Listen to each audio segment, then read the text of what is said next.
So for this question, I'll be talking about my journey from when I did the preliminary task up until now, the finished product, and discussing about how my finished product is better and what elements make it better. I will also be discussing how I've developed both technical and personal aspects.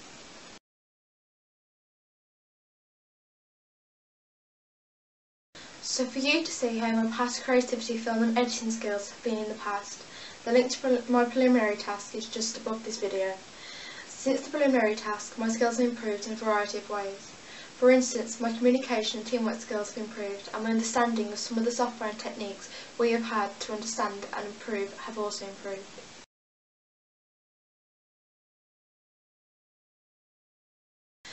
There are quite a few continuity errors in our preliminary task. There's one issue where we did a close-up of Kelsey and Rima's faces, and you can see the tripod behind Kelsey, and it's not there in any other shot of Kelsey.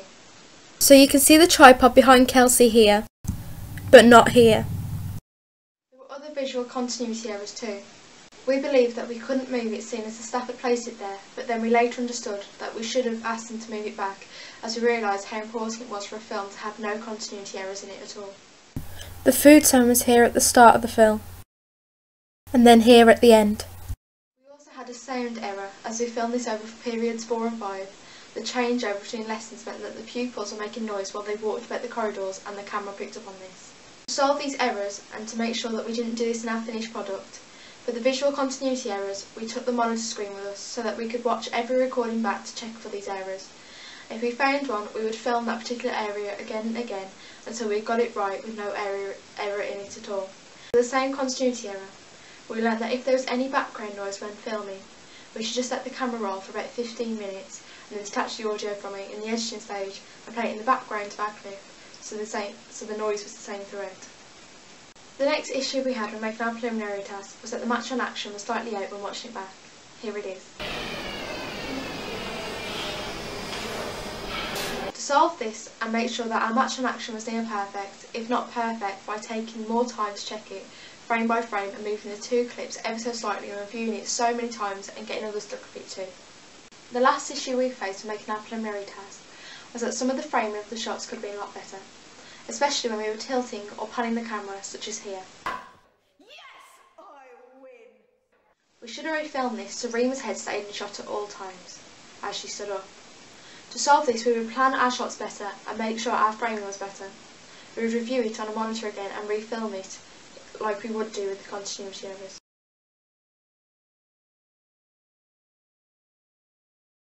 After we had first produced our preliminary task, I thought it was really good seeing as we included all the criteria, tried to make it have an interesting narrative, a game of Snap.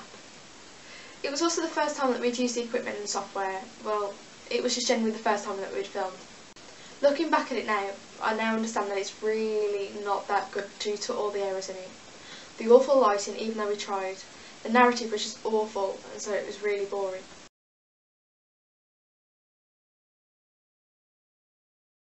The first reason why our main task was better is because we checked constantly for continuity errors, and even refilmed so they weren't any. We also thought about different filters and effects we could put as an overlay on our film to change the lighting at certain points, so that the lighting wasn't bad at any point. You brought this on yourself. The last reason that the main task was better than the preliminary is because we paid closer attention to the mise-en-scene to make it more fitting to the silence genre.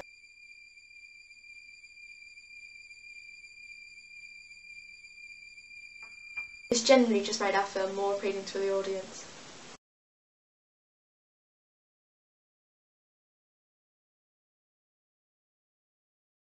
The first similarity between my preliminary task and main task is that we made a storyboard to map out all the shots we were going to do. This enabled us to carry out the film much quicker, as we wouldn't be planning as we filmed. We had a sheet to follow. We could then cross things off as we'd done them, making sure that we hadn't missed any shot out.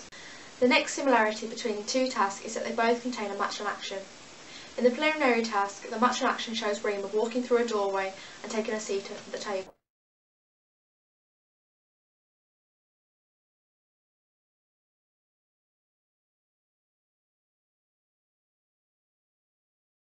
In the main task, the match on action shows Harper getting up off the bed and walking to the mirror.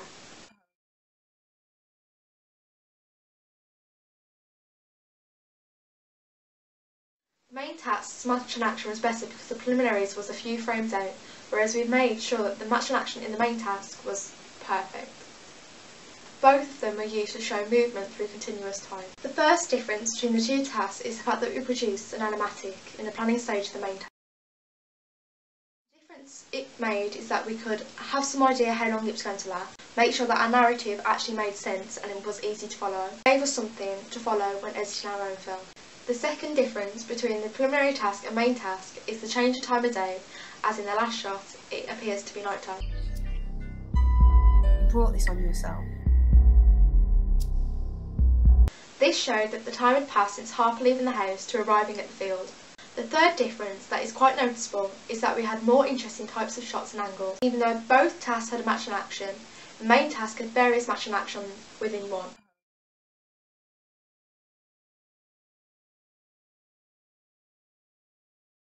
We included a mirror shot, so we filmed the reflection of Harper. This was a difficult shot as we had to be very careful that you couldn't see the reflection of the camera in the mirror.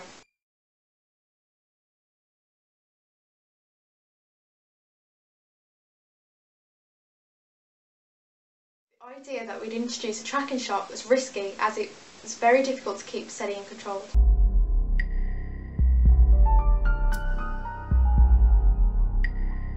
You've been part of my... Instead of filming the laptop screen, which wouldn't have looked particularly great, we did a screencast of Tyler's Facebook profile page. exist.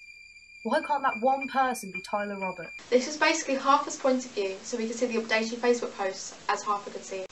The last difference you should be able to notice is the different quality of work produced in the two tasks. The camera shots, angles and effects that we have used to improve as we become more experienced. The main task is a lot more flowing than my preliminary task, which seems to be rather jumpy. This shows my progression in the course because it demonstrates how my skills have improved throughout the filming and editing aspects of the course.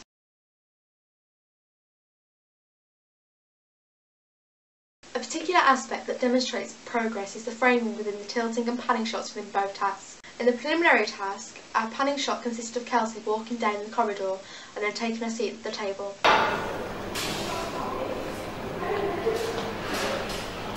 As Kelsey's walking, the top of her head seems to be cut off and out of shot. As Rima wins the game and stands up, her head goes out of shot in the tilt shot.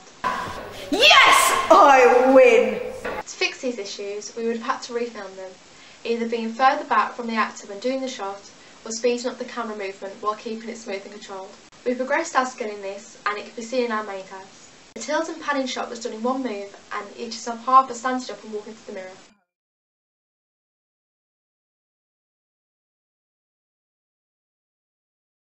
This had to be filmed quite a few times, but as you can see, it is framed well and Harper never goes out of shot. It is also controlled, smooth and timed well. I have learned about technical areas of the film industry and the equipment they use. In the technical side of it, I have learned about different areas such as the 180-degree rule, continuity and how to avoid it, the rule of thirds, the types of shots and angles and different theories such as narrative theories. In the equipment side of it, I have learned what is needed to shoot a film and how to use it. For example, learning what a track is and then learning how to use it so we could use it in our film. How different pieces of equipment can improve different elements of the film, such as the reflectors when it comes to lighting of a film. I can now use all of this knowledge next year for the A2 side of the course.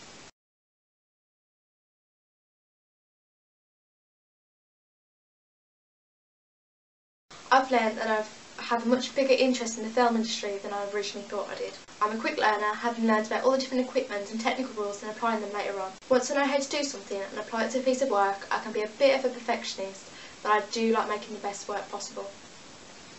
I am good at coming up with new and good ideas to film and discuss, as we stuck with my idea for the film and then just chopped and changed a few things.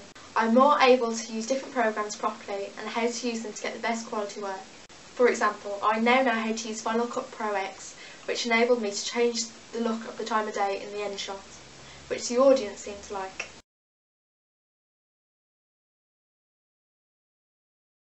Communication is the key to efficient teamwork, so everyone knows what they're doing and when. Everyone should share the workload, whether it be the actual writing and editing or when out on location, who films what and who takes responsibility for the equipment. This ensures that everyone has something to do and doesn't leave anyone at an unfair disadvantage. It also prevents stress overload.